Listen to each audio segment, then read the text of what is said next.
o estudo do Optimum, a gente viu bem lá, né, Wagner e Júlio e os outros colegas que participaram, que o Optimum hoje é um patrocinador da GURS, né? Estava lá no evento bem forte, ajudando lá o desenvolvimento, inclusive de uma forma bem interessante, a indústria se colocando como parceira em projetos de pesquisa. Eu acho que é uma coisa interessante até para o futuro dessa técnica do Brasil. Mas aqui ele coloca os 4 anos de evolução do Optimum, levando em conta os 3 estudos, o Robust 1, 2 e 3. Os autores colocam que o risco durante a vida de desenvolver estenose diurética de 0,6%, e que os procedimentos endoscópicos são altamente utilizados nos Estados Unidos, e o Optimum, na verdade, é um balão dilatador que ele tem na sua superfície o paclitaxel. Bom, aqui são os desenhos do Robust, mas na verdade eles fazem o segmento desses pacientes que estão chegando já ao segmento tardio. Aqui as características do estudo, os outcomes que foram avaliados, e em todos os estudos a longo prazo, bons resultados em relação a sucesso anatômico, a taxa livre de reintervenções e manutenção de um Q máximo, tá? Há uma queda, mas há uma certa estabilidade depois do procedimento, apesar daí que um fluxo em torno de 14, né? Um fluxo médico em torno de 14, talvez não seja o fluxo que seja atingido numa boa uretoplastia anastomótica em alguns pacientes, tá? Mas é um fluxo tolerável, talvez, para o paciente endoscópico. Aí vai mesmo aquele raciocínio do uso de medicação para HPB. Quantos desses pacientes estão realmente obstruídos com o balão? Então, é um questionamento que você pode fazer, mas o fluxo mantido, melhora do IPSS também mantida a longo prazo. E a conclusão é que não houve problemas de efeitos colaterais adversos nos estudos, sem diferença em termos do escolha sexual.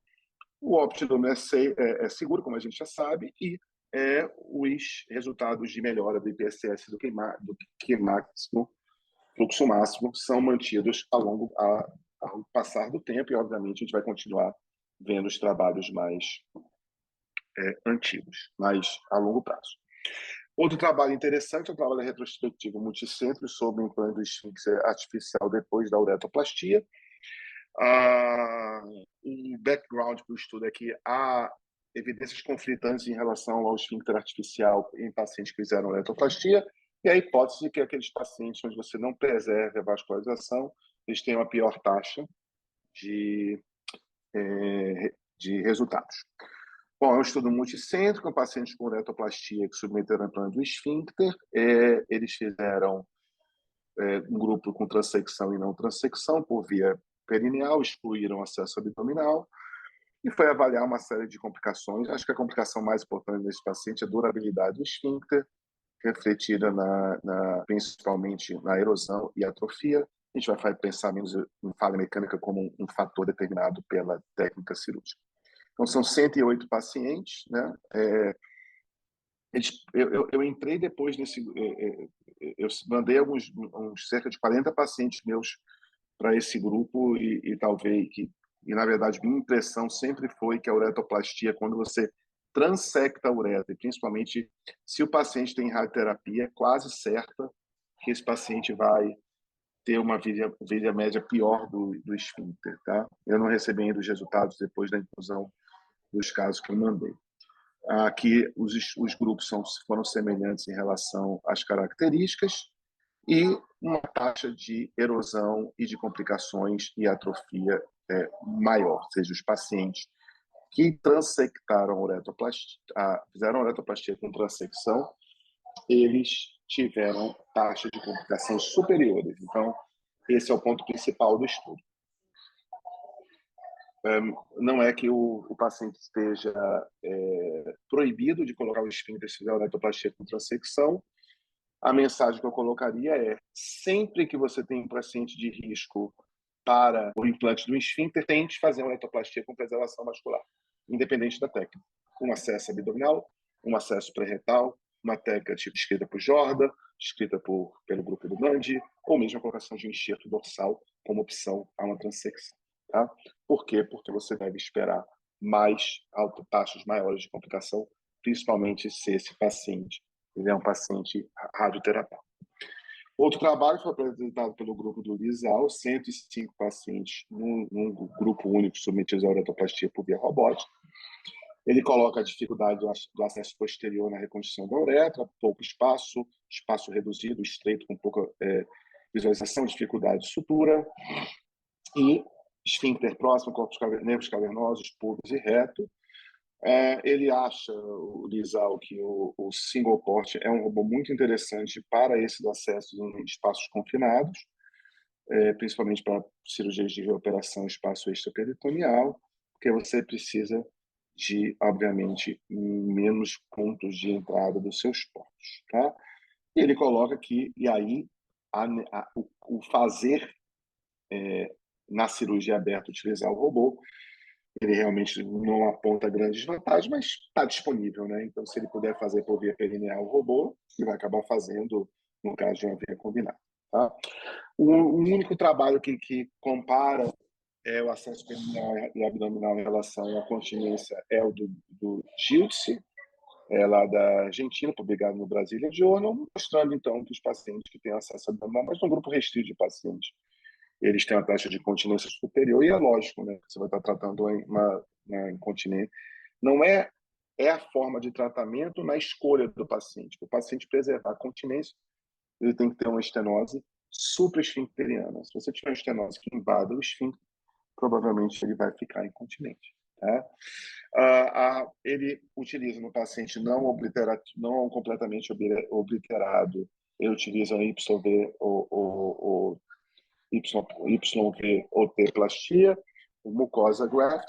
Inobliterado, ele utiliza, na maioria das vezes, excisão e anastomose, e menos frequente um tubo anterior tipo Tanago. Isso aí é uma coisa que a gente tem uma imagem semelhante que a gente discute, mas ele coloca aqui que o acesso robótico nas lesões mais altas, lesões intermediárias acabam sendo combinados, e lesões bulbares ele tem que fazer perineal. Na verdade, ele faz muita combinada porque ele faz menos acesso perineal puro. Tá? Então, se ele combina mais por sempre entrar por via abdominal. Provavelmente, se ele fizesse um acesso profundo perineal, ele teria menos acessos combinados, na minha opinião. Quando você vem de cima, você vai encontrar em determinado momento, você vai ver na taxa dele que ele acaba fazendo um acesso combinado num número grande de pacientes. Isso eu acho que é uma crítica que eu teria a dar. E quando ele faz o acesso combinado, outra questão é que ele faz a anastomose dentro do abdômen, que eu também, na minha opinião, acho que o correto seria você preparar o colo e fazer a anastomose fora, porque senão você está, na hora que você faz um acesso combinado, e você tem que mobilizar muito a uretra para ir para dentro do abdômen, você está perdendo as vantagens potenciais de toda preservação vascular, etc. Quando ele faz um dado que é bem interessante é essa manobra. Né? Então, quando ele tem ali paciente que precisa reanastomosar, que ele vê aquele colo doente, feio, próximo ao reto, ele fecha o colo e confecciona um novo colo mais anterior. Então, ele mobiliza a uretra, tá? E vai um pouco mais para cima para formar um novo colo e fazer a anastomose. É bem interessante. E aí a plástica de colo vesical também, que é uma opção para aqueles pacientes não obliterados, tá? Um dado interessante é um grande número de pacientes com radioterapia no grupo dele, tá? E, como eu falei para você, uma taxa alta de acessos combinados, tá? 40% de acessos combinados. Mais uma vez, eu acho que é um viés de ele sempre começar a dissecção por via abdominal, tá? Talvez há pacientes que você pode previamente escolher para um acesso perineal e aí está livre de um acesso combinado, que pode talvez ser melhor para o paciente em algumas situações. Tá? Ele fala, então, de uma taxa de preservação que dá continência bastante interessante com a técnica para aqueles pacientes, obviamente, que estejam continentes no pré-operatório. Tá? E uma taxa de complicação relativamente baixa para esses pacientes. Tá? Então, o que ele coloca é que, basicamente, o acesso por via robótica é um acesso bastante interessante para a gente colocar para os nossos pacientes e acho que vários colegas hoje já têm utilizado na sua prática. Esse é um estudo bastante interessante, é um estudo sobre hipogonadismo e resultado de uretoplastia. Então, existe a teoria de que existe uma alteração tecidual pelo hipogonadismo, pelos níveis baixos de testosterona, inclusive trabalho ainda da cirurgia pediátrica mostrando melhores resultados com a reposição hormonal. Então, ele pegou um grupo de um grande database multicêntrico, tá? Com um número grande de pacientes dos planos de saúde, e cruzou esses dados daqueles pacientes que eles conseguiram identificar como hipogonáticos. Então, realmente, você tem que utilizar aí um mega database, e aqueles pacientes que fizeram uretoplastia não mostraram nesse grupo diferenças. Ou seja, contradizendo um estudo publicado, inclusive, pela Warren Murray, de que para o implante do esfíncter artificial existiam resultados piores em pacientes hipogonádicos. Esse estudo mostrou que os resultados para a uretoplastia não são... não há diferença, e a literatura não consegue apontar realmente essa diferença. Inclusive, estudos mostrando que não há tanta diferença de resultado entre o paciente idoso e o paciente mais novo, o que, na verdade, no idoso a gente poderia também extrapolar para um número maior de pacientes hipogonáticos. Esse é um trabalho sobre reconstrução de fístula e uretoplastia no mesmo tempo, né? Um trabalho do grupo da clínica Wagenmeier. Então, ele mostra que um grupo de 23 pacientes, a maioria desses pacientes tinha bracterapia, ou radiobracterapia, ou braquiquia, ou seja, um grupo grande de pacientes com lesões por radioterapia. O mais importante é que ele utilizou, na enorme maioria das vezes, o acesso perineal, na quase totalidade dos casos, e na quase totalidade dos casos ele interpôs gracilis, tá? Então, ele faz a uretoplastia e interpõe gracilis. Aqui é um paciente com uma falha maior, que ele colocou o enxerto de mucosa oral e depois colocou o gracilis para utilizar, e aqui é o aspecto que ele utiliza, né? Um acesso perineal profundo, você está vendo aqui embaixo o reto, a área de anastomose, ele vai fazer a anastomose, o reto já está fechado, e depois da anastomose ele vai colocar, então, o gracilis, justamente para prevenir a recidiva da fístula. Então, ele conclui, né, que lesões de uretra posterior e fístulas são casos desafiadores. A estenose de uretra não contraindica, eu diria até que ela deve ser identificada e tratada, para que você não corra o risco de tratar a fístula e depois tratar uma estenose de uretra, que pode ser ainda mais desafiador. E, obviamente, nesses pacientes, uma taxa alta de incontinência deve ser esperada. E voltando ao trabalho sobre uretoplastia, esse doente é um doente que, para você colocar no esfíncter, você vai realmente ter que trabalhar com taxas de insucesso bastante grandes, porque vai ser um doente com mobilização completa de uretra, sem preservação vascular, com radioterapias. E esse foi o estudo que a gente apresentou, estudo sobre uretografia dinâmica, a gente já vem discutindo várias vezes. A gente sabe que a uretografia tem seus problemas, deve ser um exame 3D, 2D, e a gente pegou um grupo de 25 pacientes, onde a gente baseou o nosso estudo. Isso é um grupo de doentes que eu venho fazendo há anos, porque eu não consigo, na maioria das vezes, nem ter ressonância para todos, nem fazer medida em todos, tá? Então, muitos desses pacientes eram pacientes antigos, então a gente começou a fazer ressonância lá atrás, e nos últimos 2 anos eu também coletei mais alguns pacientes, tá? Então, eram pacientes que a gente baseou nossa cirurgia na uretografia. Aqui é o protocolo, todo mundo tem acesso, isso aí já foi publicado recentemente, mas se baseia em hidratar o paciente em esteolato de lidocaína, e depois você fazer algumas sequências que combinam com a sequência dinâmica, que é a tentativa de esvaziar a bexiga. Na verdade, eu esperava que a discussão lá fosse uma discussão muito mais na utilização da técnica, acabaram que levaram a discussão para se o paciente consegue urinar na ressonância ou não. Mas, enfim, acho que é um estudo muito, como eu já falei algumas vezes, a maioria dos cirurgiões urológicos, os reconstrutores e muitos americanos operam sem uma qualidade de imagem. Pô, a gente está habituado a entrar lá e tentar resolver o nosso problema, e eu acho que começar a colocar planejamento cirúrgico nas nossas cirurgias é bem interessante, tá? Os resultados em relação à posição da uretra são bastante coincidentes. Em relação ao calibre da uretra também, eu acho que a ressonância avalia o calibre da uretra muito melhor do que a uretrocistografia.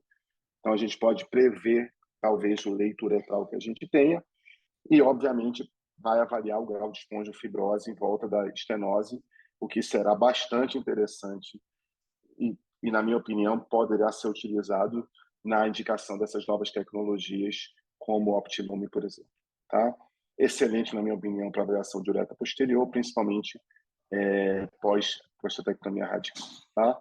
A gente tem utilizado agora, começado a fazer navegação desses pacientes, com navegações 3D, utilizando esses pacientes também para outros tipos de reconstrução, como planejamento nos casos da revisão de esfíncter. É muito interessante que no exame ISO você consegue ver compressão da uretra, e você consegue ver outras coisas em relação ao esfíncter. É isso que eu queria falar. Desculpa ter me alongado, mas era essa a discussão que eu tinha para fazer. Obrigado. Muito bem, pessoal. Ô, André, parabéns, viu? A tua pau aí, você mostrou aí pelo menos 1, 2, 3, 4, 5, 6, uns 7 trabalhos, né? Muita das coisas que eu ia apresentar também, ia falar sobre o Aptilume, eu acho que você acabou passando bem. Você falou bastante sobre a cirurgia robótica, né? Então, vamos tentar dar uma passada rapidinho, vou aproveitar que você está aqui, antes de você começar a ir para a cirurgia. Qual que é a sua impressão de desse primeiro trabalho do Burke, do uretroplastia em tempo? Ele tá fazendo alguma coisa que... Você mesmo disse que talvez seja um viés de seleção, ele coloca os pacientes que são piores para 2 tempos, ou melhores para tempo único, mas você acha que dá para a gente fazer em um tempo em todos os pacientes? Ou é mais um... Olha, eu acho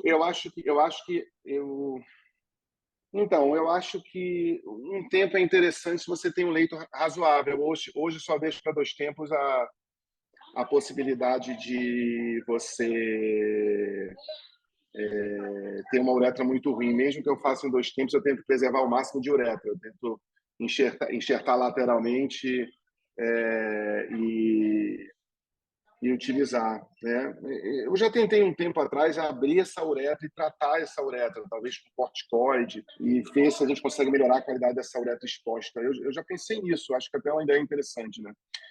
Você abrir a uretra, você biopsiar, você fazer corticoide, observar essa uretra um tempo depois e utilizar o máximo de uretra. Aí você teria que fazer uma cirurgia em 3 estágios, né? Mas vai um pouco contra o que a literatura hoje faz em relação ao estágio só. Eu acho que não dá para misturar estenose de meato pequena com estenose de uretra. Eu acho que a gente não tem 80% de, de overall success rate para estenose, colocando pan-estenose, né? Eu acho que poucas estenoses têm 80% de sucesso. Mas aí vem outra coisa, né? Como são os... Você vê o resultado ali do Optilume todo baseado só em fluxo também. Então, enfim, são os problemas nossos de observação de resultado. Ô, Júlio. Fala, Wagner. Eu acho que o trabalho do Hulk tem um viés de seleção importante, que ele já seleciona pacientes com menores de 6 centímetros. Panestenose mesmo, que a gente fala, são... Acho que vai até 10, não? Acho que vai até 10 a dele, se eu não me engano. A média foi 5,5. Mas vai até 10. Mas a grande maioria é menor. Então, isso dá uma taxa de sucesso um pouco maior. Se ele tivesse uretras maiores que 10 centímetros na grande maioria, talvez não fosse esse 80%. Isso é uma... E é onde é o nosso problema de discutir 2 tempos. Porque se você trabalha com a estenose distal, ali até metade do pênis, você tem liberdade de fazer em 2 tempos. Você tem área doadora. O problema é quando você tem uma panstenose de uretra. Hoje eu operei um doente que tinha uma jovem, 25 anos, que ele claramente tem uma doença na uretra toda, mas a doença principal era no meato, eu enxertei até metade do pênis e para trás ele tinha 16 frentes, eu deixei para ver se aquela desobstrução melhora essa uretra posterior, para não poder, aos 26 anos, enxertar a uretra toda, que eu sei que provavelmente eu posso estar, talvez, prejudicando a vida dele. Então, enfim, eu acho que é um trabalho bem limitado em relação a... É um trabalho que parece bonito, mas quando a gente analisa, a gente vê que ele é limitado. E outro trabalho que você mostrou é muito legal, o trabalho do Lisal, né, de utilizar o single port e fazer o acesso perineal combinado, fazer o acesso perineal puro, fazer o acesso abdominal simples, né? Então, a gente vê que o single port a gente não tem acesso ainda aqui no Brasil, né? E a gente consegue fazer as adaptações com o robô, né? E aí você falou que ele tem um viés de começar as anastomoses por cima, né? Mas lá eles não têm o problema de marcar o robô fazer por baixo, se não tiver problema não utilizar o robô, né? É um problema que a gente tem aqui, é um problema técnico que a gente tem. Se a gente fizer a cirurgia com o robô, a gente tem que usar, acaba tendo que entrar com o robô por cima. E algumas cirurgias a gente consegue fazer tudo por baixo, né? Qual que é a sua impressão e a sua... O que eu acho, Júlio, é assim, é que eu acho que não tem sentido você fazer um acesso abdominal num paciente que pode ser melhor fazer um acesso perineal, principalmente se o seu acesso abdominal não vai trazer vantagens. Essa que é a questão. Então, se eu estou pensando em preservar continência num paciente que que a estenose está lá embaixo, e às vezes na uretroplastia prostatec, essa uretra desce muito, eu diria, talvez ela desça até mais na prostateia aberta do que na robótica, né? Ela pode ser disseca mais. Eu nunca tive ainda paciente para comparar. Mas assim, a maioria dos pacientes que a gente acaba operando vem de prostatectomia aberta. E ele tem muito paciente com radioterapia. E a gente que Na verdade, a etiologia que eles têm muito nos Estados Unidos hoje com muita robótica é a estenose causada pela radioterapia em um paciente que operou próstata, entendeu? Então, eu acho que tem paciente incontinente, você pode muito bem fazer um enxerto por via perineal ou fazer uma abordagem pré-retal. Muita coisa que você tem que fazer é ter certeza da preservação vascular para o implante do esfíncter. Por quê? Porque se você força por via abdominal e aumenta o número de pacientes que você vai fazer um acesso combinado, principalmente se o acesso combinado for relacionado à ressecção e reanastomose, porque um acesso combinado só para colocar um enxerto é uma coisa, um acesso combinado para fazer uma reanastomose, você sem dúvida pode piorar e imobilizar mais o uretra. E eu cheguei a discutir com ele, falei assim, eu acho que sua anastomose tem que ser feita por via perineal, porque não adianta você abordar por via abdominal, dissecar toda a bexiga e aí você ir lá e mobilizar a uretra toda para botar dentro do abdômen e fazer a cirurgia por via abdominal, porque você vai estar perdendo a vantagem da sua cirurgia. O certo é você mobilizar essa bexiga e baixá-la em direção ao períneo e fazer uma anastomose com menos dissecção, com menos tensão e com menos mobilização da uretra, obviamente, nessas abordagens combinadas relacionadas à ressecção e à anastomose, é a certeza que o paciente vai ficar incontinente. Diferente de uma abordagem combinada, onde você está estendendo o enxerto, como, por exemplo, o Krebs mostrou naquele último vídeo que ele fez, entendeu? Eu acho que a gente... Mas eu acho que assim, é uma técnica. A gente não tem robô para todo mundo. O Nizal me falou que ele tem 25% do movimento de single port dos Estados Unidos. Então, na verdade, o single port é interessante. A gente pode fazer tudo que se faz com single port com múltiplos ports, daí não é um problema. A gente tem que colocar na realidade que o robô é uma opção, não é a cura, não é a resolução de todos os problemas, entendeu? Então, obviamente, a gente vai encontrar aquele doente perfeito para cirurgia robótica, entendeu? Aquele último doente que eu mostrei na ressonância, se for um doente continente, com estenose alta, esse paciente a gente deve propor para ele a robótica desde que ele tenha acesso, porque oferecerá para ele a maior chance de preservação de continência, uma taxa de patência com a cirurgia robótica semelhante à abordagem perineal e a menor taxa de lesão vascular com melhores resultados do esfíncter depois. Mas há outros pacientes que a gente não precisa fazer robótica. O que eu observei, eu acho que como a gente faz muita cirurgia perineal e a gente tem menos acesso ao robô, aquela curva de limite que ele coloca na uretrocistografia de indicação para a robótica, ele baixa muito essa curva, pacientes que a gente faria mais perineal também. É só a gente ter na cabeça que existe um grupo de pessoas aqui inteligentes e com experiência e que a gente tem que aprender a olhar um pouco e ter a crítica, né? Mas assim, acho que é interessante, acho que o Lisão é um cara inovador, extremamente inteligente, várias ideias super bacanas. Agora, o single port e nem a robótica é a solução final para a cirurgia reconstrutora. Tá? E aí, em relação ao estudo, o seu trabalho, né, da utilização da ressonância, o pessoal ficou mais impressionado poxa, como que o paciente usa uma fralda de ressonância, mas o paciente não fica aí com claustrofobia e quer fazer xixi lá dentro. Eu acho que a discussão ficou muito mais na parte técnica mesmo.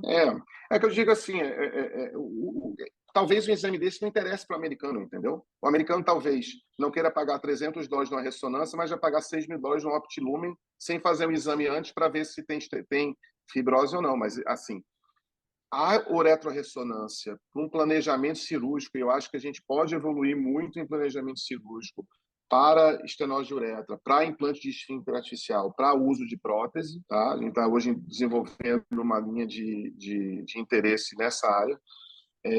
Eu acho que a gente deve caminhar para ter mais informações do nosso doente, que não seja, não necessariamente com a ressonância, mas um ultrassom à beira do leito, à beira da sala cirúrgica, antes de começar a cirurgia, pode ser interessante também. Entendeu? Então, saber onde se tem mais fibrose ventral, dorsal, a não ser que a gente padronize que vai utilizar uma técnica para todo mundo. Então, se você vai utilizar, acha que ter um enxerto dorsal trata desde a estenose do colo até a uretra até o meato, universalmente qualquer seu doente, você não precisa realmente de planejamento cirúrgico. Mas, se você quer, na minha opinião, fazer cirurgias mais elegantes, você pode utilizar. Não, comecei a pedir mais uretroressonância, mas ainda eu estou pedindo uma... Desculpa, principalmente para a uretra bulbar, uretra posterior, pós-prostatectomia, e quando você quer ter uma melhor avaliação de calibre. Hoje o colega que faz os exames para mim mostrou um exame de uretra anterior, mostrando que ele conseguiu ver melhor o calibre. Ele mostrou a uretrocistografia e mostrou a ressonância. Talvez o gel entrando, ele distenda melhor, entendeu? É diferente do líquido que passa e depois quando você faz a incidência você já tem, porque a relação entre calibre uretral e uretrocistografia é muito ruim. Geralmente você encontra um calibre de uretra melhor na cirurgia. Né? Eu acho que a dificuldade que eu estou tendo ainda, estou começando a pedir as ressonâncias agora. É o radiologista fazer o protocolo adequado, sim. E aí você pega uma ressonância, puxa, vou fazer uma ressonância, eu estou com um paciente aí com uma estenose pós-radioterapia de próstata, paciente que ainda tem próstata, né? Aí, vou pedir uma ressonância nesse caso para a gente conseguir avaliar o tudo. Aí você pega a ressonância, a uretra ainda está fechada, não é aquele exame igual que você mostrou na imagem, né? E aí você vai depois da ressonância... Eu trabalho com 2 radiologistas, eu tenho 2 radiologistas, só mando para os 2. Eu pego assim, você vai para o Casa de Saúde São José, Humaitá, Dr. Rafael Cobo, ou vai para o CDPI do Barra Shopping, Dr. Carlos. Não faça em outro lugar. O Rafael Cobo, ele é referência, então, os cardiologistas que a gente fala, não conheço o trabalho do Cobo, e eles falam sobre o Cobo, mas na hora de entregar o exame, acaba ficando meio frustrante. Ou então vai ter que virar... achar o radiologista que faça... Então tem que convencer a eles que vai virar um exame pago, ou que vai ser caro, aí talvez façam, né? Enfim. Exatamente. É quase que uma radiointervenção fazer um exame desse, né? Tem que injetar contraste. Aqui o Cobo gasta em torno de 40 minutos para fazer um exame, pelo que eu perguntei aí. Mas é um cara que já está maceteado e é uma área de interesse dele. Né? Eu não mando, na verdade, para ele todas as minhas ressonâncias genitais, na verdade, uretra, pênis, tudo. E eu deixei por último para a gente comentar, não de propósito, mas de propósito mesmo, sobre o Optilume, né? Eu queria que o Wagner comentasse também, o Wagner estava lá na apresentação do Optilume, né? Você acha que tem muita pressão da indústria? O Optilume vai vir para vai ser o cardiologista intervencionista e nós seremos os cirurgiões cardíacos? A ideia é meio interessante essa história do Optilume, porque os autores, se a gente for falar sobre os autores, a maioria dos autores são pessoas muito sérias, pesquisadores muito sérios.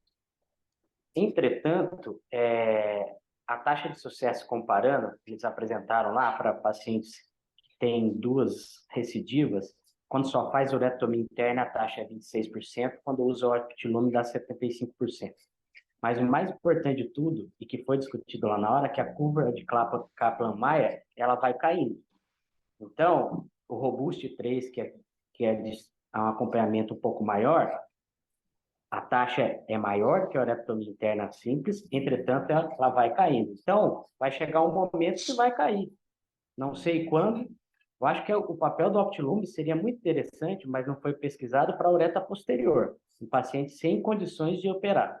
Então, você vai fazer uma reanastomose no idoso, você vai fazer Não. Então, se se para a uretra posterior desse certo, eu acho que esse é um papel interessante. Agora, para a uretra anterior, a uretroplastia, a taxa de sucesso é maior, então eu não vejo indicação clara, a não ser se o paciente não quiser operar. É o que eu traço paralelo do Urolift. O Urolift é melhor que a RTU? Não. Mas às vezes o paciente não quer operar. Eu acho que o urolumen,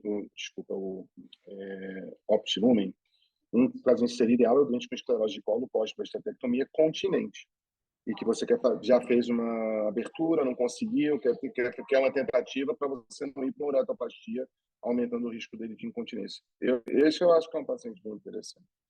Entre outros, né? Mas, enfim, aí eu vejo uma real vantagem. Mas tratar uma estenose de 1 centímetro com Optilumen, esse doente, o bom doente do tratamento endoscópico, você atinge taxas altíssimas de sucesso com uretoplastia. Quero ver, é uma solução para o mal doente da cirurgia aberta. Esse sempre vai existir. Tem que contar também que os Estados Unidos a medicina é judicializada. Então, eles estão num período muito aquecido.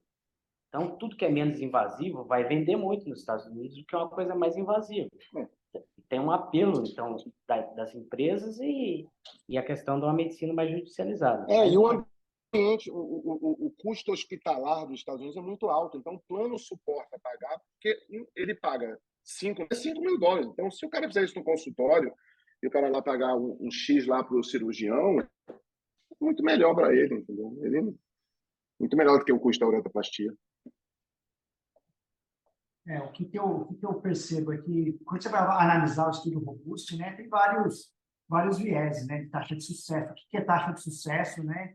E o robusto foi todo feito nos países latinos. Foi feito, acho que, se não me engano, Costa Rica. Né? Uruguai, só, né? Uruguai, Argentina. Então, tem tudo essa taxa de sucesso que eles empurram, né? Mas vamos ver como que vai ser daqui para frente, né? Eu acho que não dá para a gente descartar de vez o urolume e falar, o urolume vai ser uma coisa péssima, mas a gente aprender quando que a gente vai ter que usar o urolume, quando que vai ser bom utilizar e quando que é bom não utilizar, né? Então, se ficar na nossa mão de poder selecionar melhor esses pacientes ou de poder avaliar quais pacientes que são melhores, eu acho que vai ser importante para a gente também fazer a utilização do urolume, né? Não deixar isso não ver com maus olhos sempre o urolume, né? Sempre vai ter... eu acho que a gente tem que estimular a indústria a trazer para o Brasil e tá na gente. A gente tem o direito de usar e tem o direito de utilizar com os nossos critérios, né? Na verdade, é isso, né? A medicina nossa é diferente, né? Ali o doente ele vai sentar muitas vezes na nossa frente, ou no ambulatório do SUS, ou no nosso consultório, né? Para dizer que o urolome é um doente do consultório. A relação é outra, entendeu? Então, você vai botar lá para um doente pagar um urolumen sem você ter Eita, o Derival está chamando o urolumen de Optilumen de urolumen. Provavelmente porque os dois não funcionam. É isso aí. Mas, enfim, a nossa vida médica de contato com o paciente é completamente diferente da americana. Eles querem volume por fazer, são sérios, mas tem um outro fluxo, né, diferente do nosso. Enfim, mas acho que a gente tem que estimular até no Brasil, sim. Wagner, você quer apresentar os trabalhos que você considerou lá e quer mostrar aqui? Sim, já vou. Lógico que não vai ser a apresentação do André, que o André na verdade, foi um flashback da AUA, né? A minha vai ser mais simples. Como que eu compartilho? Você tem que me passar para... Peraí, você que está como conf, eu acho que você consegue compartilhar. Então, a mim coube algumas novidades que eu achei interessante. Essa é a palestra do último dia de plenária. Ele é da Mayo Clinic, e ele trouxe um trabalho interessante. Na verdade, é um trabalho sobre uretroplastia endoluminal, né? Então, qual é a tendência? A própria técnica do Dimitri, que é uma técnica que não tem uma incisão peniana, é uma técnica endoluminal. O Nick Horner faz isso para colo. Ele tem um device que ele criou, que eu vou mostrar mais na frente, que é um grampeador de laparoscopia. Então, ele faz uma incisão em pacientes que têm estenose de colo vesical ou estenose até do leito prostático pós-PTV. Ele faz uma incisão, uma técnica tipo Heine-Mikulix, E com esse grampeador que eu vou mostrar mais à frente, ele faz a cobertura da mucosa vesical na área doente. Aqui eu trouxe 3 referências bibliográficas que ele apresentou lá, que é a primeira dele, que é a endoscópio uretoplastia, mas tem também a laparoscópio uretoplastia, e falando também depois sobre engenharia tecidual. Então, eu trouxe as novidades, o futuro e o presente, talvez, da cirurgia reconstrutiva. Então, esse foi o trabalho dele. É um trabalho, eu não vou falar da qualidade do trabalho, mas é um trabalho, é um estudo retrospectivo, o qual ele faz a técnica de Heine-Mikulix para os pacientes com estenose de colo ou de leito prostático. Ele faz uma incisão, uma faca de Collins, às 3 horas, às 3 ou 4 horas, depois às 7 e 8 horas, e pega e põe esse grampeador. Não sei se vocês estão vendo o grampeador aí. Esse grampeador é o RD-180, ele é um grampeador que parece um cápio, e ele grampeia a uretra posterior e leva a mucosa ou traz a mucosa vesical para endoluminal. Aqui é um exemplo desse grampeador. E ele criou um cistoscópio que passa tanto uma camisa, tanto uma tesoura, quanto esse device, esse grampeador. Então, ele faz anastomose endoluminal. Qual que é o melhor paciente? É o paciente com estenose de uretra posterior, estenose de colo vesical ou de leito prostático. Aqui mais uma foto mostrando, e aqui o final da anastomose, mostrando um esquema como se fosse uma mucosa oral e a uretra posterior. Eu conversei com ele já tem mais ou menos uns 50 pacientes que ele vem fazendo isso, e foi um trabalho de plenária que ele apresentou no último dia. Isso foi o que sobre uretroplastia endoluminal. Sobre engenharia tecidual, foi interessante. O tecidual também está ganhando importância na cirurgia reconstrutora, fazendo um dos primeiros trabalhos. Aqui eu trouxe as referências bibliográficas apresentadas lá. Essas referências mostram a importância de célula-tronco também na cirurgia reconstrutora. Eu usei célula-tronco na minha tese, em bexiga, mas sei a importância da célula-tronco, e também em estenose de uretra. Diversos autores, inclusive o Kulkarni, o Dimitri, esse autor japonês que nós conhecemos lá também, está usando célula-tronco, ele faz a incisão. Esses são estudos experimentais de engenharia de tecido, o qual ele faz uma lesão na uretra do rato e injeta a célula-tronco, mostrando que essa área ela tem menos taxa de reestenose com a infusão de célula-tronco. E o último artigo que eu queria trazer é um artigo interessante sobre trauma. Isso aqui é uma meta-análise da Associação Americana de Cirurgia do Trauma, com diversos autores, e quem apresentou lá na plenária de cirurgia reconstrutiva foi o Myers, mostrando uma coisa interessante. Antigamente, há uns 5 anos atrás, eu acho que o Pancaj apresentou um trabalho interessante mostrando que os pacientes que eram pós-trauma de bacia,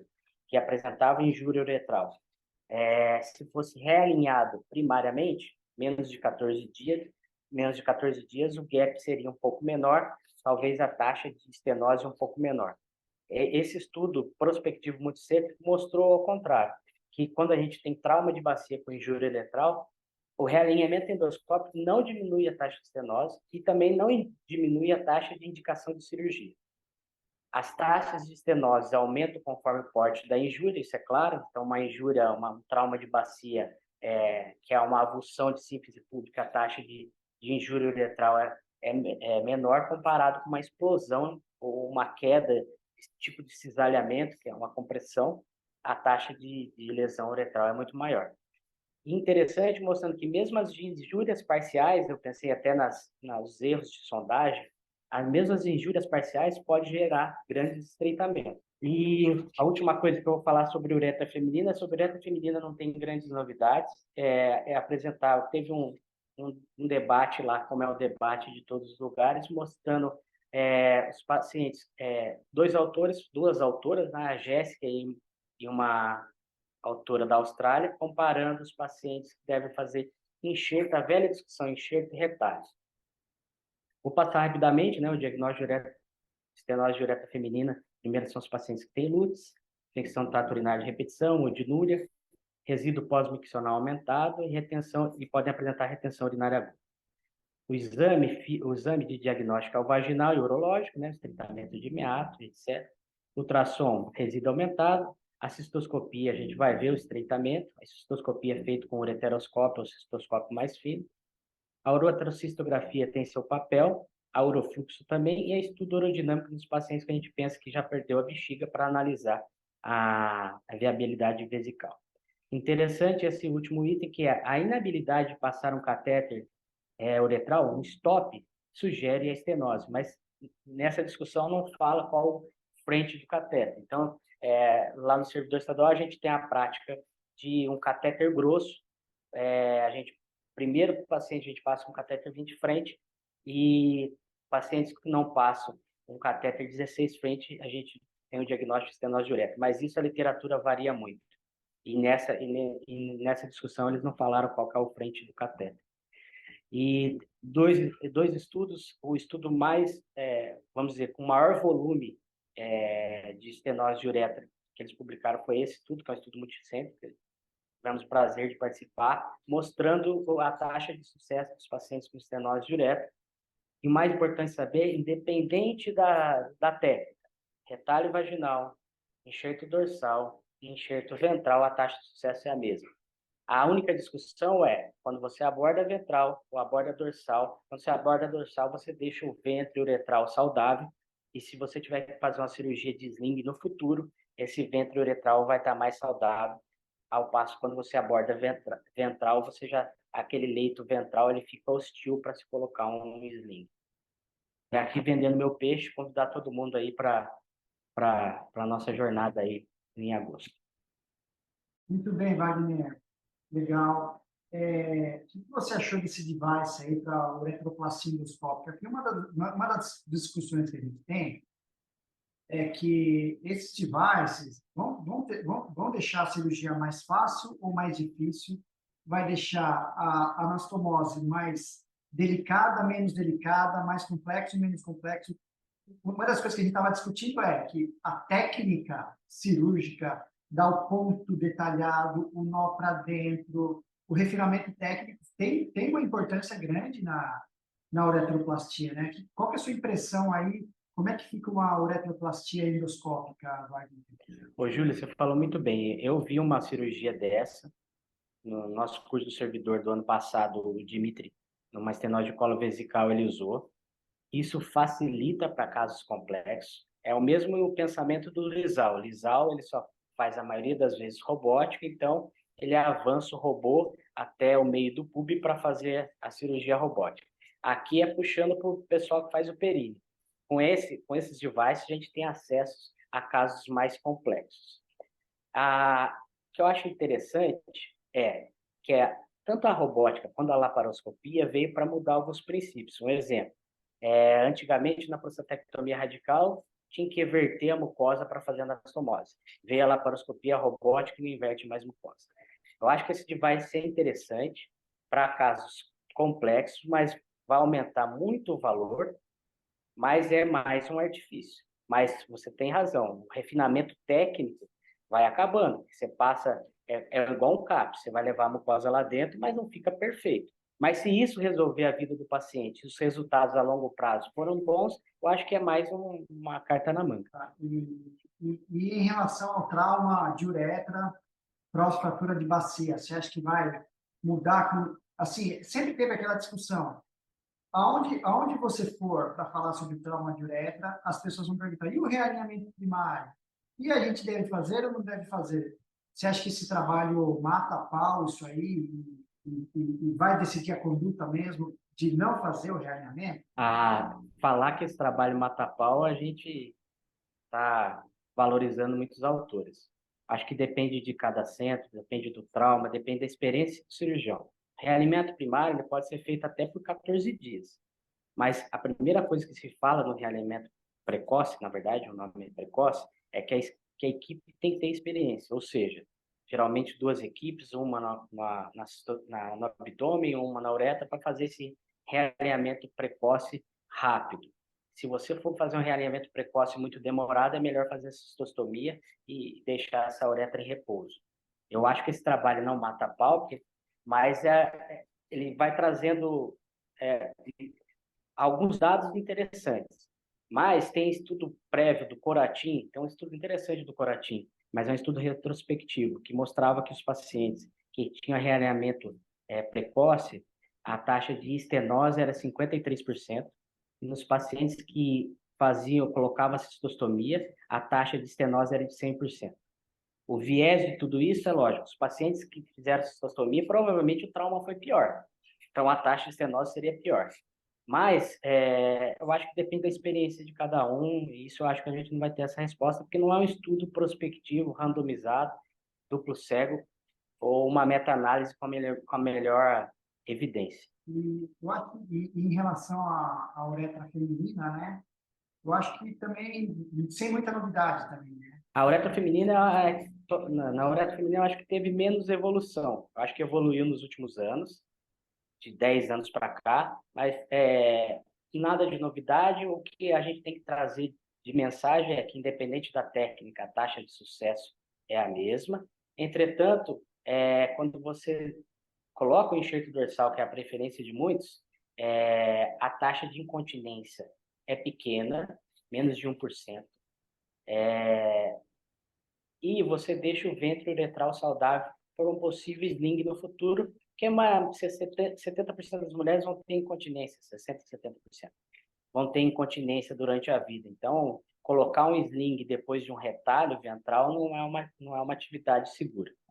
Acho que isso serve como claro que é meio óbvio, né? A gente deixar de mobilizar o ventral para colocar um sling mais tarde, mas é uma mensagem que nós, urologistas reconstrutores, devemos passar. Então, se a gente for opinar, for falar sobre isso, a gente ter essa propriedade.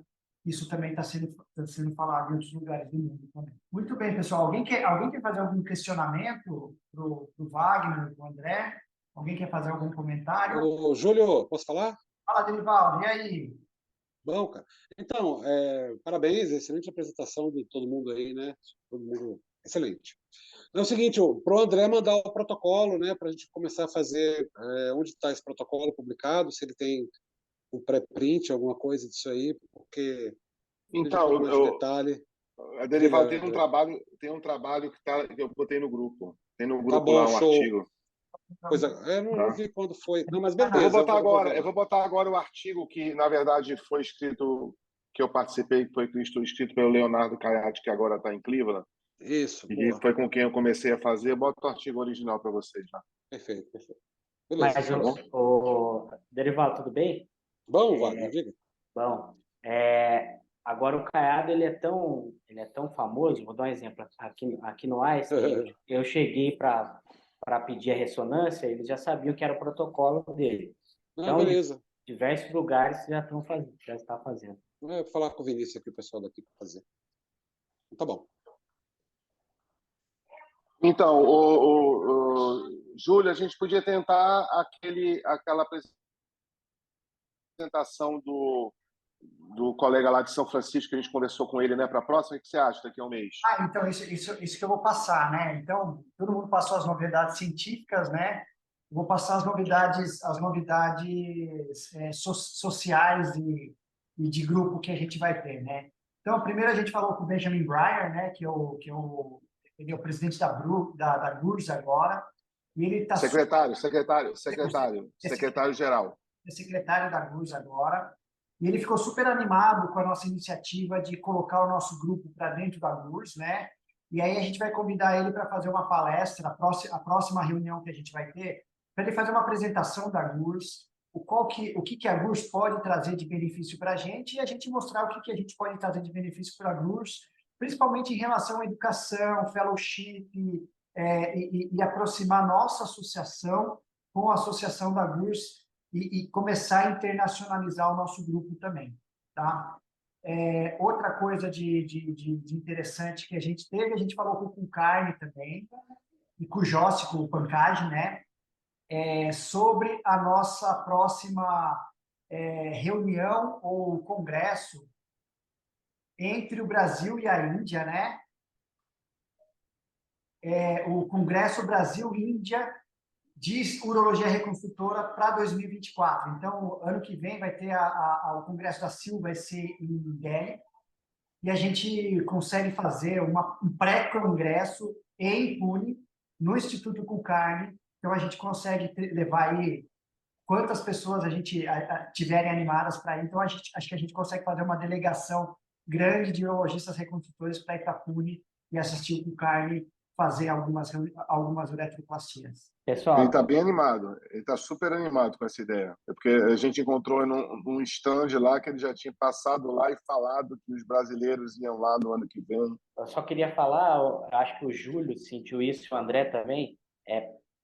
Eu acho que nós, cirurgiões reconstrutores brasileiros, a gente está num caminho muito legal, muito certo. As nossas condutas estão bem harmônicas com a realidade atual. O trabalho do André foi um trabalho brilhante. O Myers, ele não sabia o que perguntar, ele perguntou uma coisa que nada a ver, ou seja, nós estamos fazendo um trabalho brilhante e parabenizar o André aí, um dos pioneiros aí, e apresentou muito bem lá na UA. Valeu, cara. Obrigado pela força dos que estavam em volta. Isso aí, parabéns, André, mais uma vez. E vamos dar continuidade. Então, eu convidei o Paulo também. O Paulo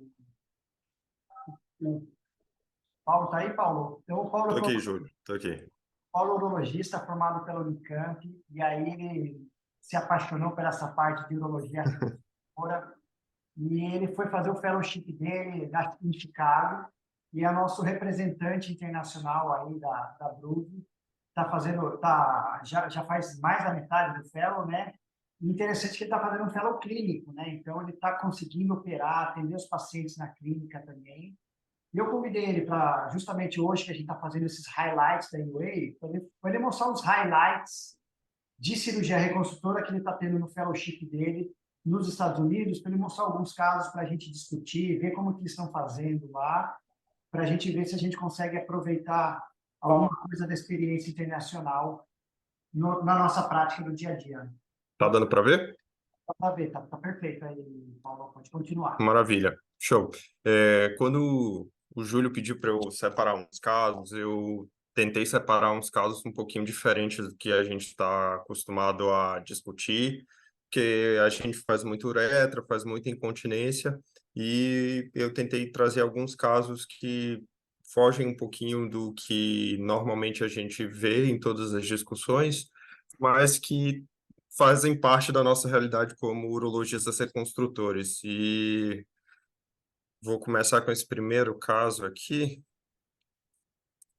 de uma paciente de 46 anos, uma mulher trans, que foi submetida à cirurgia de redesignação de gênero há 14 anos e chegou no consultório com um relato de desconforto durante as relações sexuais e com a sensação de uma bola na vagina.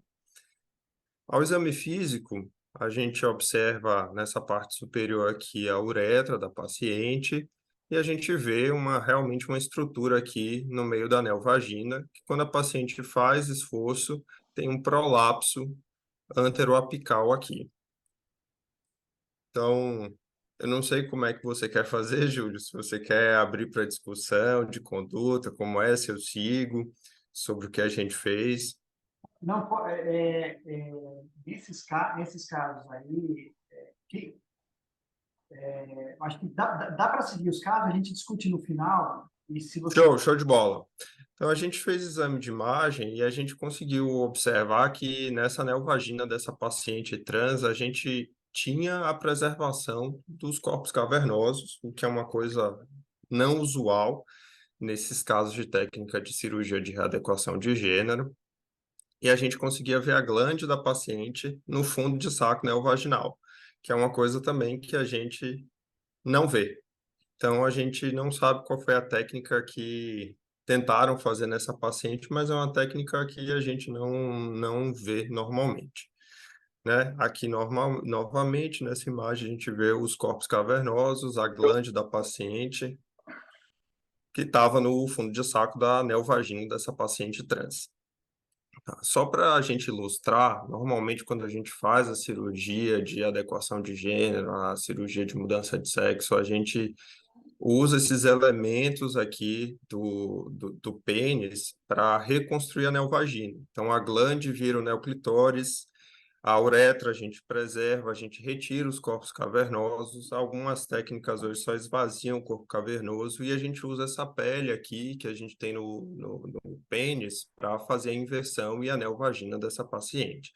Então, por isso que gerou estranheza essa paciente ter todos os corpos cavernosos e a glande ali dentro da neovagina dela.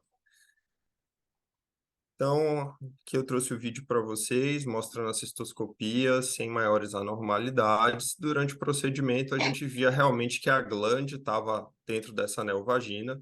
A gente precisou mobilizar essa glande para a gente abrir essa parte, mobilizar o feixe neurovascular para preservar a sensibilidade do neoclitóris que nós íamos fazer.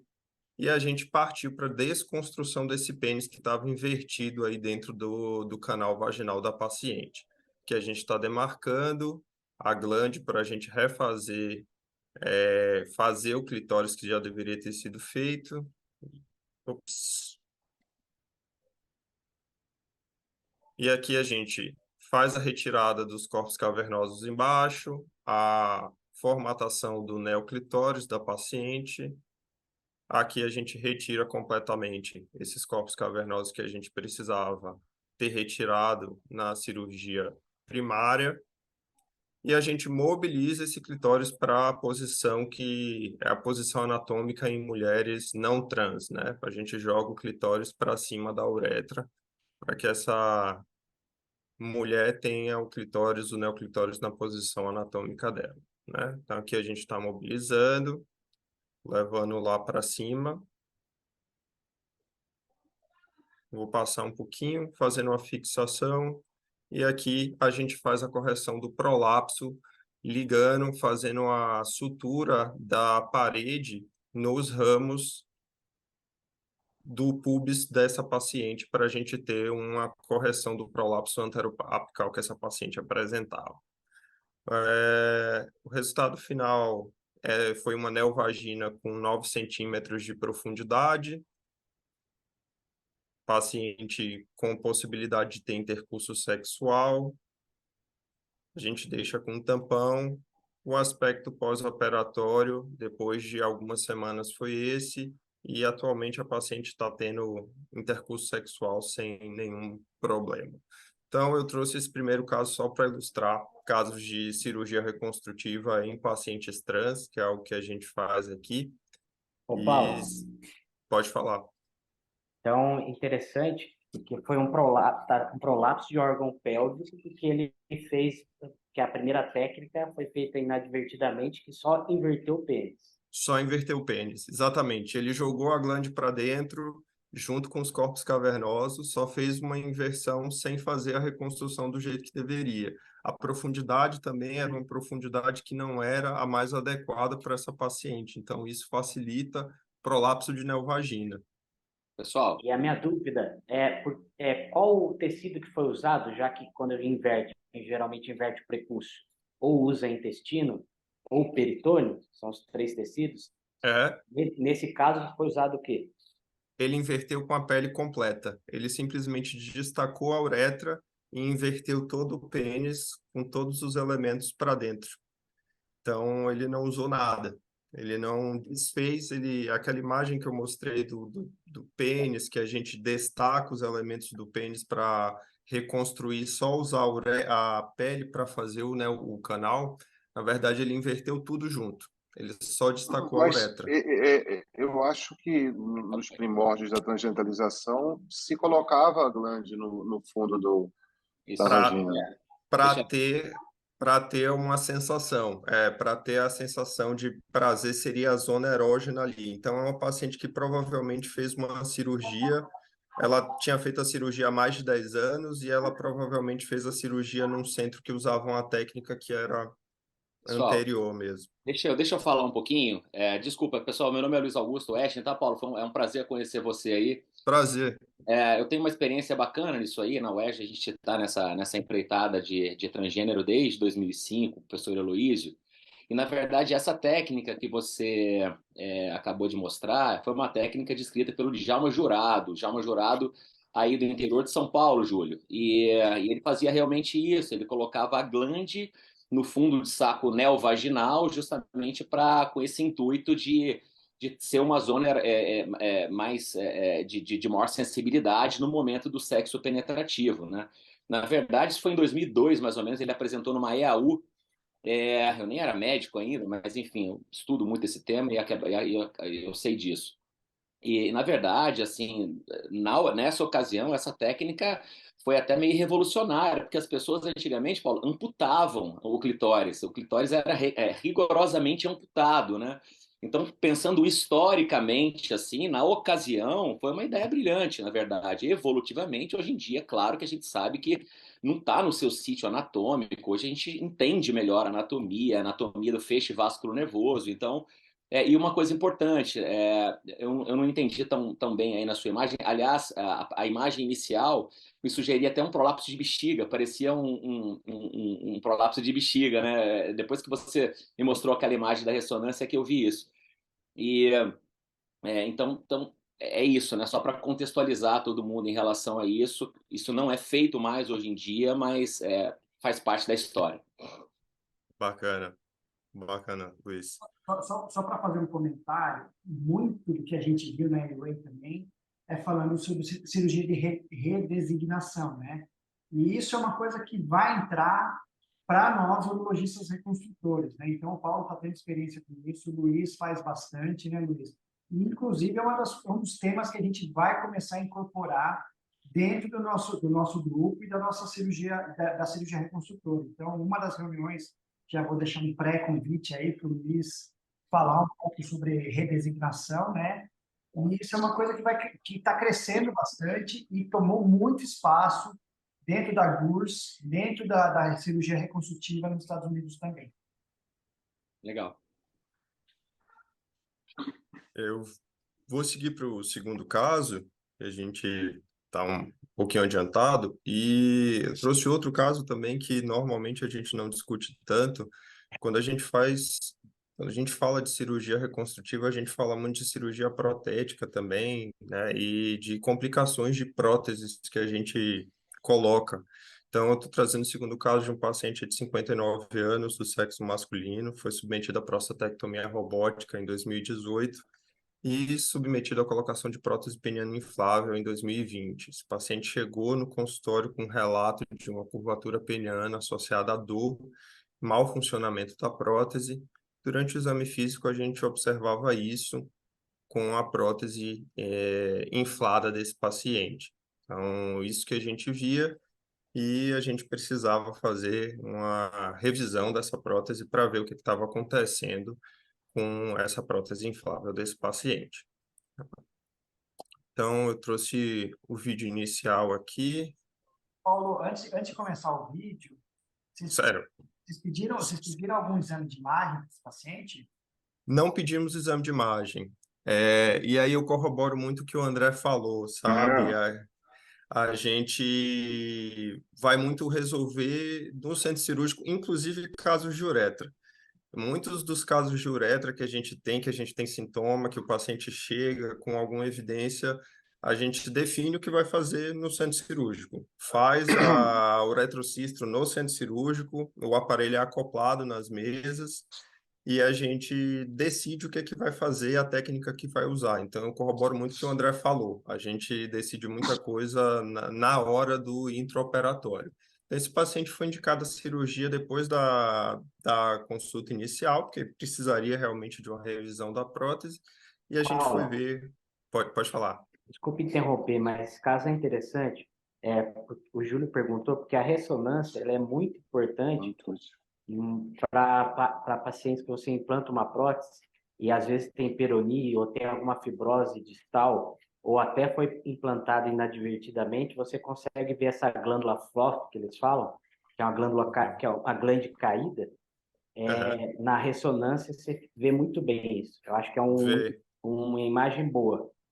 Eu concordo plenamente. A gente consegue ter informações importantes com a ressonância mesmo, mas é o que o André estava falando. Muitas vezes a gente vai direto para o centro cirúrgico para fazer os procedimentos aqui mesmo. Então, Paulo, a gente tinha essa... Pode falar, Luiz. desculpa, eu não peguei o comentário do André inicial em relação a isso, mas deve ter sido um comentário brilhante aí para variar, né, Andrezão? Mas em relação a essa coisa de tomar conduta em centro cirúrgico, né, a gente tem que tomar cuidado no sentido de que a gente está, né, falando aqui, claro que tem muitos aqui com bastante experiência, mas não é todo mundo que tem tanta experiência, não? Então, assim, se você tem muita experiência, se você tem muita cultura de reconstrução urogenital, e se você sabe a grande maioria das técnicas, a gente recomenda, tudo bem, dá para tomar esse tipo de conduta durante o ato operatório. Agora, se você não tem, não vale a pena muito se aventurar, não. Ah, eu também acho que não, Luiz. Eu concordo com o que o André falou, que se a gente tem possibilidade de estudar melhor uma uretra, estudar o caso, ter uma estratégia bem traçada, eu acho que é bom você ir pronto para a cirurgia tendo essas informações. O comentário do André foi a respeito da realidade daqui dos Estados Unidos, de que muitas vezes eles simplesmente vão direto para o centro cirúrgico e resolvem o que vão fazer lá. E é verdade. Eles não perdem muito tempo com esse tipo Entendeu? de planejamento pré-operatório, por exemplo, na cirurgia de uretra, como o André estava comentando. E tem outra Mas, diferença. mas assim, né, eu vou te fazer uma pergunta, Paulo. Vamos lá, você é o cirurgião. O que ou você que comandou a cirurgia ou o teu preceptor, quando começou a cirurgia, o que ele imaginava que era? Duas Era só coisas, ou um crossover, ou soft Sim. glans, ou uma perfuração distal, que não parecia ser. A gente tem uma ideia das possibilidades de diagnóstico, mas a gente só poderia confirmar realmente operando. Mas a gente tinha essa suspeita de três possibilidades: ou uma lesão de crossover, uma lesão septal com um crossover, que a gente conseguia palpar os dois cilindros ali desviados, ou um soft glans, ou uma possibilidade de uma perfuração distal ali do corpo distal que estava fazendo esse desvio de um dos cilindros. Então, foram essas as Aí, ideias aí, que a aí, gente aí, tinha. aí então, aí voltando à importância da imagem, né? Você, na hora que você vai fazer isso, você já padroniza que a tua incisão vai ter que ser subcoronal, porque você tem que expor tudo, etc, entendeu?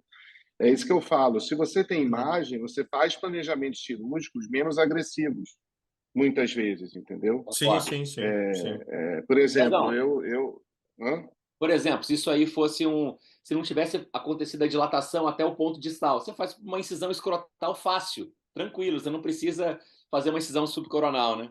Ou mesmo crossover, né? O crossover você Também. pode simplesmente tirar, dilatar um lado e colocar, Exato. entendeu? São exemplos, assim, eu acho que é Sim, sim, importante que a sim. gente, já que a gente está no Brasil e consegue fazer a urologia, talvez com menos recursos, mas talvez com mais calma, em menos pressão de produção de número, blá, blá, blá, blá, blá, blá, o cara tá lá querendo atingir a meta dele mensal, o cara bota É. gente para dentro. Então, assim, é importante a gente desenvolver esse espírito crítico. Mas vamos lá, vamos lá. Eu também acho, André, eu concordo plenamente. Se a gente tem possibilidade de planejar e ter uma estratégia, eu acho que é melhor ter essa estratégia. Paulo, Estudar. uma outra diferença é que na prateleira da lojinha do Paulo, no centro cirúrgico, ele tem muito mais recurso que a gente. Ele pedir as coisas por exemplo, se a gente vai pedir uma matriz, Sim, alguma coisa para reconstrução, a gente pedia com antecipação, porque não vai ter na nossa prateleira, e o Paulo, no centro cirúrgico, ele pede na hora, tem tudo na hora. Essa é uma das diferenças que tem nos Estados Unidos, né? Legal. Então, a gente começou a fazer exposição nessa região peniana, que é a marcação da uretra, e a gente definiu os pontos de corporotomia aqui para exposição desses cilindros e avaliação do que estava acontecendo aí nesse paciente. A gente aumentou a corporotomia porque a gente percebeu que vocês vão conseguir ver em alguns segundos. A gente tinha esse cilindro do lado direito, estava com um crossover para o lado esquerdo. Então, a gente não estava chegando até o final da glande, porque a gente tinha um crossover e um defeito septal bastante avantajado. A gente tinha um defeito septal de 4 centímetros, e quando a gente tem um crossover, a gente pode reposicionar normalmente o cilindro e deixar só com esse reposicionamento para fazer a recuperação desse paciente. Mas nesse caso era um defeito septal extremamente grande e a gente tentou reposicionar esse cilindro, tentou repassar até chegar na posição da glande, mas a gente percebia que quando a gente inflava essa prótese peniana, a gente não ia ter um bom resultado final. Ia acontecer um crossover de novo, o cilindro ia passar para o outro lado, porque o defeito era considerável. Então, deixa eu seguir aqui para o segundo vídeo. Então, a gente optou por fazer o reavivamento das bordas desse septo, o defeito septal aqui entre os dois cilindros que a gente tinha, e a gente optou por fazer a reconstrução septal usando pericárdio humano. Isso daqui é graft de pericárdio humano, aqui a gente tem disponível ou pericárdio ou face lata, e a gente optou por usar esse graft para fazer a reconstrução desse defeito septal aqui para esse paciente. Vou mostrar o aspecto final aqui, com o graft no meio do defeito septal, fazendo essa separação dos dois cilindros.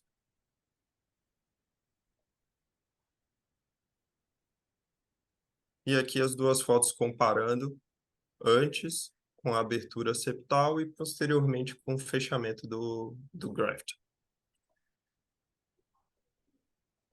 Posso seguir? Você não pensou em redilatar o outro lado também, não? O outro lado foi redilatado, foi reposicionado. O outro lado não tinha tanto problema, mas o outro lado foi redilatado até a porção da glande e reposicionado também. Os dois lados foram revistos. Perfeito, Paulo. Alguém quer fazer mais algum comentário? Pergunta, Paulo? Pode seguir, Paulo. Vou seguir. O terceiro caso que eu trouxe foi um caso de estenose de colo vesical. A gente discutiu, o André trouxe algumas informações legais hoje aqui sobre estenose de colo vesical. Para mim, são casos bem desafiadores. Paciente de 62 anos, extremamente ativo, fez uma prostatectomia radical robótica em 2020 e evoluiu posteriormente com diminuição do jato urinário associada à urgência, frequência, sensação de esvaziamento vesical incompleto. Isso, inicialmente, ele era acompanhado num outro serviço e nesse outro serviço ele fez o exame urodinâmico que indicava obstrução infravesical, uroflow com padrão de obstrução. Essa foto não é do paciente, eu só trouxe para ilustrar, porque o primeiro procedimento que o paciente foi submetido foi uma abertura de colo vesical com laser. Então, essa foi a primeira conduta tomada num outro serviço. Posteriormente à abertura do colo vesical, esse paciente teve a recorrência dos sintomas com retenção urinária e necessidade de cistostomia. Então, depois disso, esse paciente foi indicado para fazer uma anastomose, uma reanastomose, porque ele não tinha nenhum lúmen, isso também não foi no nosso serviço, então foi realizada uma reanastomose em outro serviço para esse paciente, já que ele teve uma retenção urinária, padrão obstrutivo e o lúmen não estava pérvio. E após um ano, o paciente voltou a apresentar sintomas obstrutivos e dessa vez ele chegou no nosso serviço. Então, ele é um paciente que fez uma prostatectomia, fez uma abertura de colo vesical, fez uma reanastomose e agora está novamente com sintomas obstrutivos que ele apresentava anteriormente. Então, A reanastomose foi perineal ou foi robótica novamente? foi robótica. Então, esse é o caso que a gente tem. Como? Não tem uretrocistografia nem ressonância. Não tem. Mas aí não tem. Eu não tenho, mas o paciente tinha. Eu não tenho. Aí a gente teve. Que bom. Então, a grande questão aqui era definir se esse paciente seria submetido a uma nova reanastomose ou se a gente partiria para uma tentativa de fazer um enxerto de mucosa oral, um avanço de retalho, o que a gente faria com esse paciente? Essa foi a grande questão e a grande discussão. E nós partimos para o centro cirúrgico com a ideia de usar o single port, porque se a gente fosse fazer a colocação de enxerto de mucosa oral, a gente usaria o single port, como nessa figura aqui a gente mostra, a gente entra na bexiga com o robô single port, e a gente consegue com os braços aqui fazer a mobilização para a colocação do enxerto de mucosa oral aqui nesse colo vesical e fazer a reconstrução.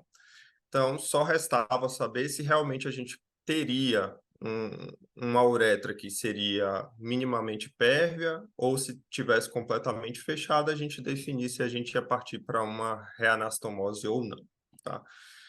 Então, aqui é o vídeo da cirurgia. Inicialmente, quando a gente começou com a cistoscopia, eles conseguiram passar apenas um catéter 5 French, mas optaram por fazer essa colocação de enxerto, porque isso daí a gente discutiu no intraoperatório durante a cistoscopia, porque algumas pessoas achavam que não era uma uretra pérvia, que esse colo vesical estava completamente fechado, deveria partir para uma reanastomose. E a gente tinha 2 assistentes nesse dia trabalhando conjuntamente, e os assistentes optaram que deveriam tentar fazer uma colocação de enxerto de mucosa oral aí. Então aqui a gente entrou, já está dentro da bexiga com um single port, com a abordagem robótica do single port. Esse daqui é um enxerto de mucosa oral, a gente fez a retirada do enxerto de mucosa para fazer a reconstrução desse colo vesical com o enxerto. Aqui a gente está seguindo com a gente já tinha perviedade para colocar a sonda, a gente está fazendo a fixação desse enxerto aqui na região do no colo vesical. Vou dar uma seguida. Esse daqui é o aspecto final, passando a sonda.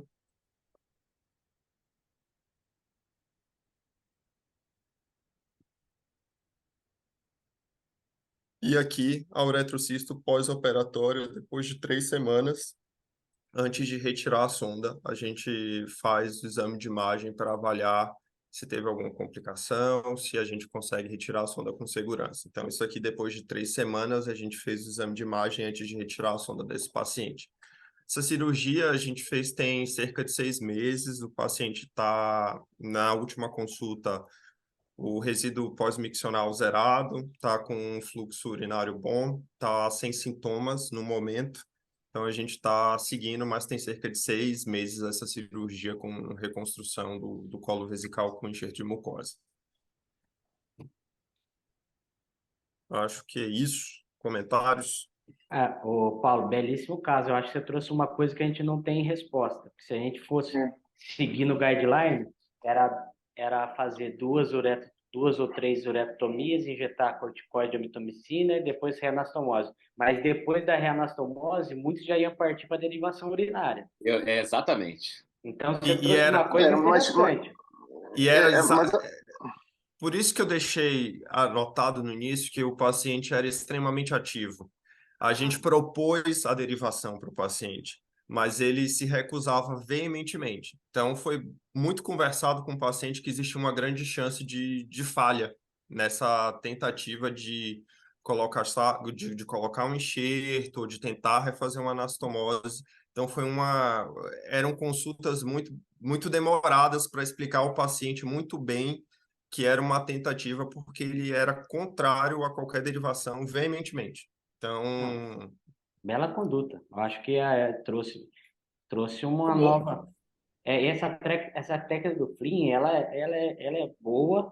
A gente não tem um delta T tão grande, né, para falar, mas imagina só, fazer uma nova reanastomose, o espaço de retes vai estar horrível. Então, a abordagem intravesical, se tiver que fazer alguma coisa, é mais fácil, né? só cuidado para botar seu enxerto na posição 6 horas no paciente já prostatectomizado pelo risco de lesão de reto, né? A tendência é colocar esse enxerto mais dorsal ou mesmo lateral. Eu acho que é um detalhe técnico importante. E outra coisa que eu achei interessante é que vocês incisaram embaixo e em cima, e só enxertaram de um lado, né? Talvez, eu acho interessante também nessas técnicas que você pode fazer uma YV para você abrir em áreas muito pequenas, você faz a YV para o acesso, você coloca o enxerto e coloca o retalho vesical para refazer o teto. Tá? Pode ser interessante quando você tem luz muito pequena. É uma dúvida minha, André. Então você coloca dois enxertos nesse caso? Você faz Não, o você pode fazer um retalho, você pode fazer o YV como acesso. Ah, Porque às entendi, vezes, quando você está entendi. trabalhando por cima, principalmente você está trabalhando na cirurgia aberta, que não é robótica, né? Você pode, quando você tem um colo muito fechado, você pode abrir uma YV, você vai enxergar o colo, enxertar e fechar de novo. Entendi. Tá? Transvesical, André? Sem ser transvesical, aí não é transvesical. Acho que o pulo do gato aí do Paulo foi duas abordagens ali do espaço de retos, devia estar tudo grudado ali. Mas, de novo, cara, tá faltando imagem, assim, por exemplo, vendo esse exame daqui, pelo menos a imagem sombreada que a gente vê talvez uma anastomose bem baixa.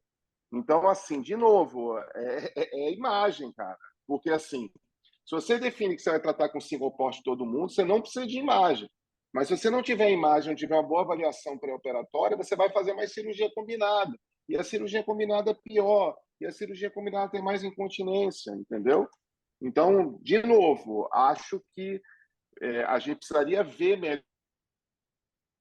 melhor para poder entender. Não digo ressonância, mas uma uretrocistografia, uma cistoscopia, são muito importantes nesses casos para definição de conduta. Porque, de novo, eu não gosto de cirurgia reconstrutora padronizada com uma técnica só. Eu não gosto. Eu acho que a gente tem que escolher a melhor técnica para cada doente. E não a melhor técnica para todos os doentes. Porque a gente não tem evidência na literatura para nada. Ou para muito pouco. É isso aí.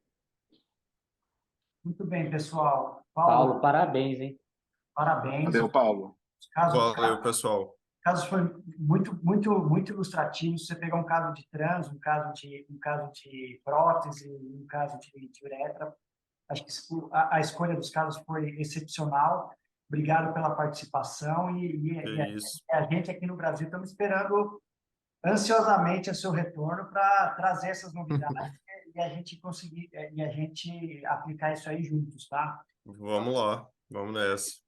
Então, pessoal, vamos programar. Eu mando para vocês a programação da próxima reunião no mês que vem. Queria agradecer a presença de todos, do André, do Wagner, que estavam juntos lá na UA, todo mundo que participou, todo mundo que comentou. E a gente se vê na próxima reunião, pessoal. Um abraço. Valeu, pessoal. Abração.